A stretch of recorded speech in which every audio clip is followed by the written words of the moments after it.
Hello guys, welcome back to my channel. இன்னைக்கு நம்ம என்ன வீடியோ பார்க்க போகிறோம் அப்படின்னு பார்த்தீங்கன்னா, ப்ரேயர் ஃபார் மை டாட்டர் அப்படிங்கிற ஒரு சூப்பர்வான போயமோட டீட்டெயிலான சம்மரி தான் வந்து தமிழில் பார்க்க போகிறோம். அண்ட் சம்மரி பார்க்குறதுக்கு முன்னாடி இது வரைக்கும் நம்ம சேனலை சப்ஸ்கிரைப் பண்ணாதவங்க மறக்காமல் சப்ஸ்கிரைப் பண்ணிக்கோங்க. அண்ட் பக்கத்தில் உள்ள பெல் ஐக்கானை கிளிக் பண்ணிவிட்டு அதில் ஆளுங்கிற ஆப்ஷனை டிக் பண்ணிக்கோங்க. And prayer for my daughter அப்படிங்கிற ஒரு போம் வந்து டபிள்யூபி ஈட்ஸ் தான் வந்து எழுதியிருக்கிறாங்க. ஆக்சுவலி நான் யூஜி படிக்கும்போது வந்து எனக்கு வந்து இந்த போம் வந்து ப்ரிஸ்கிரைப்டு சிலபஸ் ரொம்பவே ஒரு நல்ல போம். ஒரு ஃபாதருக்கு உண்டான ஒரு ஃபீலிங்ஸ், அவங்க பொண்ணு மேலே உள்ள ஃபீலிங்ஸை வந்து அப்படியே பியூட்டிஃபுல்லாக வந்து டிஸ்கிரைப் பண்ணுற மாதிரி இருக்கும். நம்ம குயிக்காக ஷார்ட் சம்மரி பார்த்துடலாம். அண்ட் நான் சொல்ல சொல்ல வந்து குட்டி குட்டியாக நோட்ஸ் எடுத்துக்கோங்க. அப்படின்னா தான் வந்து உங்களுக்கு எக்ஸாமுக்கு முன்னாடி ஈஸியாக இருக்கும். அண்ட் சம்மரி பார்க்கறதுக்கு முன்னாடி ஒரு குட்டி author intro. William Butler Yeats தான் வந்து அவரோட ஃபுல் நேம். 13th ஜூன் 1865 பிறந்திருக்கிறாரு. 28th ஜன் 1939 வந்து இறந்துருக்காரு. இவர் யாருன்னு பார்த்தீங்கன்னா, ஒரு Irish poet, dramatist, writer and literary கிரிட்டிக்கும் கூட. இவர் பார்த்தீங்கன்னா நோபல் ப்ரைஸ் வாங்கியிருக்காரு 1923 லிட்ரேச்சருக்காக. 2 இயர்ஸ் வந்து செனட்டராகவும் இருந்திருக்காரு. என்னென்னா ஐரிஷ் ஃப்ரீ ஸ்டேட்டில் வந்து இவர் வந்து செனட்டராக 2 இயர்ஸ் வந்து ஒர்க் பண்ணியிருக்கிறாரு. And prayer for my daughter அப்படிங்கிற போம் வந்து ஒரு பயங்கர ஃபேமஸான ஒரு போம். 1919 வந்து பப்ளிஷ் பண்ணியிருக்கிறாங்க, எழுதியிருக்கிறாங்க. 1929 வந்து பப்ளிஷ் பண்ணியிருக்கிறாங்க. ஒரு ஃபாதருக்கும் ஒரு பொண்ணு மேலே உண்டான ஃபீலிங்ஸை வந்து சூப்பராக வந்து எக்ஸ்பிளைன் பண்ணுற போம் தான். அண்ட் இந்த போம் வந்து எப்போ எழுதியிருக்கிறாங்கன்னு பார்த்தீங்கன்னா, ஈட்ஸோட டாட்டர், அதாவது அவரோட பொண்ணு வந்து ரொம்ப குட்டியாக யங்காக இருக்கும்போது அந்த பொயட் வந்து அந்த கிராடலில் வந்து பார்த்துட்டே வந்து எழுதுகிற மாதிரியான ஒரு போம். அவளோட லைஃப்பை பற்றி வந்து அவங்க எந்த அளவுக்கு வந்து ஒரி பண்ணுறாங்க, அவளை சுற்றி என்னென்ன டேஞ்சர்லாம் இருக்குது அப்படிங்கிறத வந்து சொல்கிறாங்க அப்படிங்கிறத பற்றி ஒரு பியூட்டிஃபுல். அவள் வளர்ந்ததுக்கப்புறம் என்னென்ன கஷ்டங்களெல்லாம் வந்து அவள் சந்திக்க போகிறா அப்படிங்கிறதெல்லாம் வந்து ஒரு ஃபாதரா, ஆஸ் அ ஃபாதரா அவங்க பொண்ணு மேலே உள்ள லவ்வை வந்து கேரையும் வந்து அவங்க வந்து சொல்லியிருப்பாங்க. The storm and the poet anxiety. First ஓப்பனிங்லேயே வந்து இப்படி தான் இருக்கும். அந்த போயம் வந்து ஒரு டிஸ்கிரைப் பண்ணும், ஒரு ஸ்ட்ராமை வந்து டிஸ்கிரைப் பண்ணும். அந்த ஸ்ட்ராமில் வந்து பயங்கரமான காற்று இருக்குது, ஸ்ட்ராங்கான விண்டு இருக்குது. அந்த கடல் இருக்குது இல்லையா, கடலுமே ரொம்பவே வந்து காமாக இல்லாமல் ரொம்ப ரஃப்பாக இருக்குது அப்படின்னு சொல்கிறாங்க. போயட் வந்து அவரோட டாட்டரோட ரூமுக்கு வெளியே நிற்கிறாரு. அண்ட் அந்த ஸ்ட்ராமை வந்து பார்க்குறாரு. அந்த ஸ்ட்ராம் வந்து எதை இங்கே ரெப்ரசன்ட் பண்ணுது அப்படின்னு பார்த்தீங்க அப்படின்னா, இதில் வந்து ஒரு கிங்கை வந்து அவங்க வந்து கம்பேர் பண்ணியிருப்பாங்க, சொல்லியிருப்பாங்க. அந்த ஸ்ட்ராங் வந்து எதை ரெப்ரசன்ட் பண்ணுது அப்படின்னு பார்த்தீங்கன்னா, டேஞ்சர் ஆஃப் லைஃப்பை வந்து ரெப்ரசன்ட் பண்ணுதான். இதில் வந்து நிறைய political and social disturbance of ஈட்ஸ், அந்த ஈட்ஸோட டைமில் வந்து என்னென்ன பொலிட்டிக்கல் அண்ட் சோஷியல் டிஸ்டர்பன்ஸ் எல்லாம் இருக்குதோ அதை எல்லாமே வந்து இந்த ஸ்ட்ராமோட வந்து கம்பேர் பண்ணியிருக்கிறாங்க. அண்ட் அதே நேரத்தில் அந்த சைல்டு வந்து இன்சைடாக வந்து சேஃபாக இருக்குது, உள்ளே வந்து ரொம்ப சேஃபாக தூங்குது. ஒரு அப்பாவாக வந்து அவர் வெளியே இருந்து இந்த உலகத்தை பார்க்கும்போது ரொம்பவே வந்து பயப்படுறாரு அவரோட ஃப்யூச்சரை நினச்சி. அவர் என்னெல்லாம் ப்ரேயர் பண்ணுறாரு அப்படின்னு பார்த்தீங்க அப்படின்னா, அவள் என்னோட டாட்டர் வந்து பியூட்டிஃபுல்லாக இருக்கணும், ஆனால் ரொம்ப பியூட்டிஃபுல்லாக இருக்க வேண்டாம். அழகு தான் வந்து அவளோட முக்கியமான குவாலிட்டியாக வந்து அவளோட லைஃப்பில் வந்து இருக்கவே கூடாது. அவளுக்கு வந்து எக்ஸசிவ் பியூட்டி வந்து தேவை கிடையாது. ஏன்னா ஓவரா அழகாக இருக்கிறது வந்து நிறைய ப்ராப்ளம் வந்து க்ரியேட் பண்ணணும்னு அவர் நினைக்கிறாரு. அந்த பியூட்டிஃபுல் பர்சனை வந்து நிறைய பேர் அட்ராக்ட் ஆவாங்க. அதனால வந்து தேவையில்லாத அட்டென்ஷன் கிரியேட் ஆகி ஒரு அட்மரைசேஷனோ, ஜல்லஸோ, ஒரு தேவையில்லாத வந்து ரிலேஷன்ஷிப்புக்குள்ளேயே அவள் வந்து போக வேண்டியிருக்கும். ஸோ அதெல்லாம் வந்து தேவையில்லை அப்படின்னு சொல்கிறாங்க. அதனால அவங்களோட அப்பாவோட விஷஸ் என்ன அப்படின்னா, ஒரு மாடரேட்டான பியூட்டி போதும், ஆனால் வந்து நல்ல குட் கேரக்டர்ஸ் இருக்கணும் அப்படின்னு சொல்கிறாங்க. ஃபிசிக்கல் பியூட்டி வந்து இதில் இம்பார்ட்டன்ட் இல்லை. என்னோட பொண்ணுக்கு வந்து லைஃப் லாங் ஹாப்பினஸோட இருக்கிறதுக்கு போதுமான பியூட்டி இருந்தால் போதும் அப்படின்னு சொல்கிறாங்க. அவரோட நெக்ஸ்ட் ஃபியர் என்னென்னு அப்படின்னு பார்த்தீங்கன்னா, ஹேட்டட் அண்ட் அப்சஷன். அவருக்கு வந்து சுற்றி உள்ள பீப்புள்ஸ் எல்லாமே அன்ஹாப்பியாக இருக்காங்க. ஏன் அப்படின்னா, அவங்களோட இன்டென்ஸ் எமோஷனல் பர்சனல் அப்சஷனால. He does not want his father to become controlled by haters. Oh, அவங்க பொண்ணு வந்து ஒரு ஓவர் கோவத்தினாலேயோ, ஜல்லசினாலேயோ, ஒரு எக்ஸசிவ் பேஷன்னாலேயோ வந்து அவளோட கேரக்டர் வந்து கெட்டு போகக்கூடாது. அவளோட ஃப்யூச்சர் வந்து ஒரு அன்ஹாப்பியாக மாறக்கூடாது. அவரோட விஷயம் என்னென்னா, ஒரு எமோஷ்னலி பேலன்ஸ்டான பீஸ்ஃபுல்லான லைஃப் வந்து அவளுக்கு வேணும். ரொம்ப ஒரு காமான மைண்டாக, நல்ல வேல்யூபிள் திங்ஸோட எமோஷன்ஸ் எல்லாம் வேல்யூ பண்ணுற மாதிரி, மற்றவங்களோட எமோஷன்ஸ் ஹாப்பினஸை வந்து டெஸ்ட்ராய் பண்ணாத அளவுக்கு வந்து அவளுடைய ஹாப்பினஸும் லைஃப்பும் இருக்கணும்னு சொல்கிறாங்க. அவர் என்ன ப்ரேயர் பண்ணுறாரு அப்படின்னு பார்த்தீங்கன்னா, ரொம்ப கைண்ட்னஸாக ஜெனரசிட்டியாக வந்து என் பொண்ணு இருக்கணும். என் பொண்ணு வந்து ஒரு லவ்விங் நேச்சரோட இருக்கணும். எல்லா பீப்பிள்ட்டயும் வந்து கைண்டா இருக்கணும். ஒரு வெல்கம்மா வந்து அவள வந்து எல்லாருமே கிரியேட் பண்ணணும்.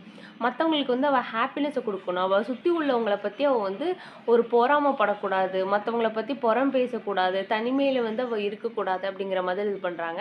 அண்ட் அவளுக்கு வந்து ஒரு ஐடியலான பர்சனாலிட்டி வேணும். ஒரு கைண்ட்னஸா, ஜெனரசிட்டியா, ஒரு ஃப்ரெண்ட்லினஸ்ஸா, ஒரு நேச்சர் குவாலிட்டிஸோட வந்து அவ இருக்கணும் அப்படின்னு சொல்லிட்டு அவரு வந்து வேண்டுறாரு. அண்ட் அது மட்டும் இல்லாம, அவரு வந்து தன்னோட பொண்ணுக்கு வந்து ஒரு விஸ்டம் வேணும்னு நினைக்கிறாரு. என்ன விஸ்டம் அப்படின்னு பார்த்தீங்க அப்படின்னா, ஆ ரொம்ப வயசா இருக்கணும். அவளோட வயசுக்கு மீறின மாதிரியான ஒரு அறிவு வளர்ச்சி வந்து அவளுக்கு வந்து இருக்கணும். எது நல்லது, எது கெட்டது அப்படின்னு சொல்லிட்டு அவளுக்கு வந்து விஸ்டமா வந்து முடிவெடுக்க தெரியும். அண்ட் ஒரு அகாடமிக் நாலேஜுமே வந்து அவளுக்கு இருக்கணும்.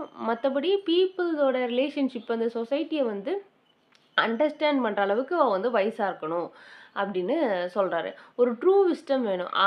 ஈட்ஸ பொறுத்தவரைக்கும் ஒரு ட்ரூவான விஸ்டம்னா என்ன அப்படின்னு பார்த்தீங்க அப்படின்னா, பீப்பிள்ஸ வந்து ஹெல்ப் பண்றது. எதுக்குன்னா, ஒரு குட் டெசிஷன் மத்தவங்க வந்து ஒரு டெசிஷன் எடுக்க முடியாத சூழ்நிலையில அவங்க தவிக்கும்போது வந்து, ஒரு குட் டெசிஷன் எடுக்க வைக்கிறது தான் வந்து என்ன அப்படின்னு பார்த்தீங்க அப்படின்னா, அவங்களுடைய விஸ்டம் அப்படின்னு நினைக்கிறாங்க. ஒரு பீஸ்ஃபுல்லான மைண்ட்ல, ஒரு டிஃபிகல்ட்டியான லைஃப்ல இருக்கிறவங்கள வந்து இவளோட அறிவு மூலியமா அவங்க வெளிய கொண்டு வரணும் அப்படின்னு சொல்லி அவங்க நினைக்கிறாங்க. நெக்ஸ்ட் பார்த்தீங்கன்னா, the importance of tradition and culture வந்து அவள்ட்ட இருக்கணும்.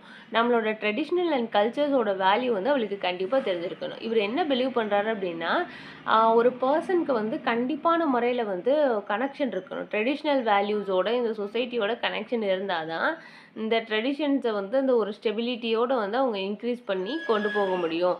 இவங்களுடைய டாட்டர் இருக்கிறாங்க இல்லையா? இவங்க டாட்டர் வளர வளர இந்த வேர்ல்டு வந்து அவங்களோட பியூட்டிய, கல்ச்சர, கம்யூனிட்டிய ஒரு மீனிங்ஃபுல்லான ரிலேஷன்ஷிப்ப அப்ரிஷியேட் பண்ணி இவங்க வந்து ஒரு ஹெல்தியான லைஃப்ப வந்து வாழணும். அப்படிங்கிற மாதிரி வந்து இவரு வந்து ப்ரேயர் பண்ணுவாரு. அண்ட் நெக்ஸ்ட் பார்த்தீங்கன்னா, அவங்களோட மேரேஜ் இப்போ தான் அந்த குழந்தை வந்து பொறந்து தொட்டில்ல வந்து தூங்கிட்டு இருக்கிறத அவரு பார்க்குறாரு. ஆனாலுமே வந்து அவளோட மேரேஜ் வரைக்குமே வந்து அவரு ப்ரேயர் பண்றாரு. மேரேஜ் ஆனா ஹாப்பி ஹோம். அவளுக்கு வந்து என்னோட டாட்டருக்கு வந்து ஒரு நல்ல ஒரு குட் மேன வந்து கல்யாணம் பண்ணணும். அவளுக்குன்னு ஒரு ஹாப்பியான ஹோம வந்து அவ பில்ட் பண்ணணும். ஹாப்பியான ஹோம்னா பெரிய வீடெல்லாம் கட்டணும்னு இல்ல. சந்தோஷமான லைஃப்ப தான் வந்து இதுல சொல்றாங்க. அவளுக்கு வந்து உண்டான பார்ட்னர் வந்து ஒரு பிசிக்கல் அட்ராக்ஷனோ, சோஷியல் ஸ்டேட்டஸ் உள்ளவனாவோ வந்து இருக்கணும் அப்படிங்கிற அவசியம் இல்ல.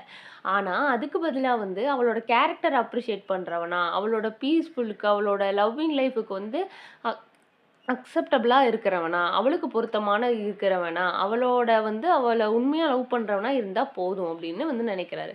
அவளுக்கு வந்து ஒரு குட்டான மேரேஜ் இருக்கணும். ஒரு மியூச்சுவல் ரெஸ்பெக்ட், அஃபெக்ஷன், அண்டர்ஸ்டாண்டிங் எல்லா வேல்யூஸுமே வந்து ஷேர் பண்ணக்கூடிய அளவுக்கு வந்து அவளுக்கு ஒரு லவ் பார்ட்னர் வேணும் அப்படின்னு நினைக்கிறாரு. இதுல வந்து ஒரு முக்கியமான இமேஜ் என்னன்னா, லாரியல் ட்ரீ. அந்த லாரியல் ட்ரீ வந்து ஒரு இம்பார்ட்டன்டான இமேஜ வந்து இந்த போயம்ல சொல்லியிருக்கிறாரு. ஏன்னா, லாரியல் ட்ரீ அப்படிங்கிறது ஒரு ட்ரெடிஷனல் ரெப்ரசன்ட். விக்டோரியன் ஹானர வந்து ரெப்ரசன்ட் பண்ற மாதிரி இருக்கும்.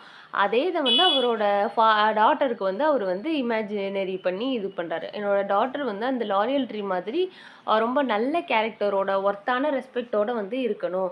அவளுக்குன்னு உண்டான அந்த இன்னர் குவாலிட்டீஸ், அந்த ஸ்ட்ராங் மைண்டு, பியூட்டி எல்லாமே வந்து அவ வந்து ஸ்ட்ராங்கான நேச்சரோட ஆ ஸ்டெடியா வந்து அவ வந்து வளரணும். அந்த ட்ரீ மாதிரி இவளுமே வந்து இருக்கணும். நல்ல விக்டோரியன் ஹானரோட இருக்கணும் அப்படிங்கிற மாதிரி சொல்றாரு.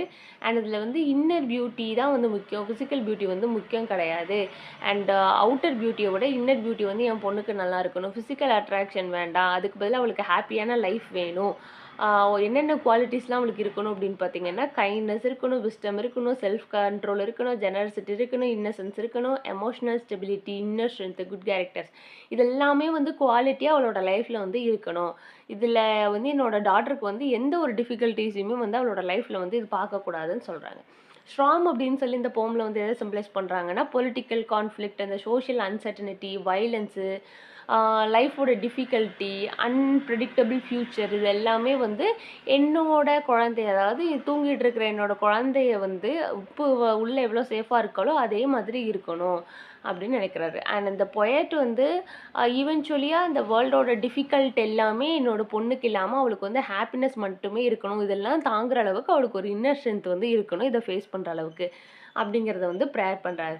மொத்தத்துல இதோட மேஜரான தீம் என்ன அப்படின்னு பார்த்தீங்கன்னா, ஃபாதர்ஸ் லவ் அண்ட் ஒரு ஃபாதர்ஸ் லவ்வுக்கும் ஒரு பொண்ணுக்கும் நடுவில் வந்து எந்த மாதிரியான ஒரு ரிலேஷன்ஷிப் இருக்கும். அண்ட் ஒரு பொண்ணு பிறந்ததுன்னா அவங்க அப்பா வந்து அவள் குழந்தையிலேருந்து வந்து கல்யாணம் பண்ணி போகிற வரைக்கும் என்னென்னலாம் நினச்சி ப்ரேயர் பண்ணுவாரோ அது எல்லாமே பியூட்டிஃபுல்லாக வந்து கொடுத்துருக்குறாங்க. அண்ட் இவ்வளோ தான் போகும்போது சம்மரில் ஏதாவது டவுட் இருந்தால் மறக்காம கேளுங்க. வேறு ஏதாவது போகணும் நாளைக்கு சம்மரி வேணும் அதை கேளுங்க. தேங்க்ஸ் ஃபார் வாட்சிங் and subscribe for more videos.